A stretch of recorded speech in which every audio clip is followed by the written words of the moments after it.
everybody. Dennis Speigel here.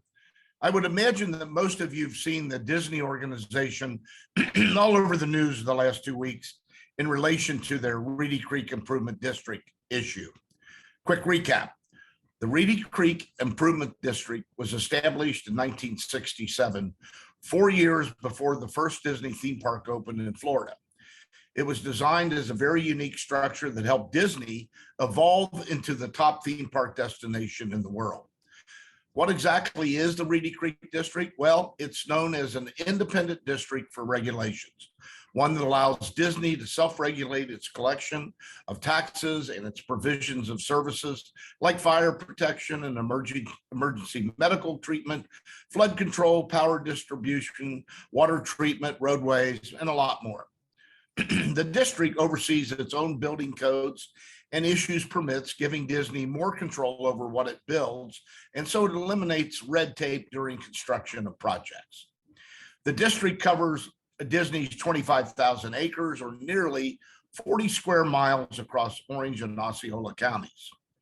Last week, lawmakers and the governor of Florida put forth and approved a piece of legislation that would remove the self-regulating jurisdiction that Disney's had in place for 55 years. Speculation is that this move by Governor DeSantis of Florida was in response to Disney speaking out against the new parental rights and education bill, otherwise known as the Don't Say Gay law. Governors in other states like Colorado and Texas have somewhat jokingly invited Disney to move to their state and leave Florida in this process. While that's not likely to happen at all, this Disney debacle, it has taken the media by storm. So really, what does it mean? The Reedy District program was a win-win situation for both the state of Florida and the Disney organization for these 55 years. It's worked. Like any program, there have been hiccups, of course, but overall a win-win. Hindsight and Monday morning quarterbacking tell us that most likely indicates that Disney should have done everything possible to avoid being pulled in to the Don't Say Gay fiasco. Of course, ultimately a position had to be taken. Without question, Disney is being punished and penalized for the stance they took, which perturbed Governor DeSantis and caused him to rush through the Florida legislature the bill to eliminate the Reedy Creek program in June of 23. When the Reedy Creek Improvement District program was put in place 55 years ago, Governor DeSantis would not be born for 11 more years. And when he was born, Disney World was a park that was 7 years old.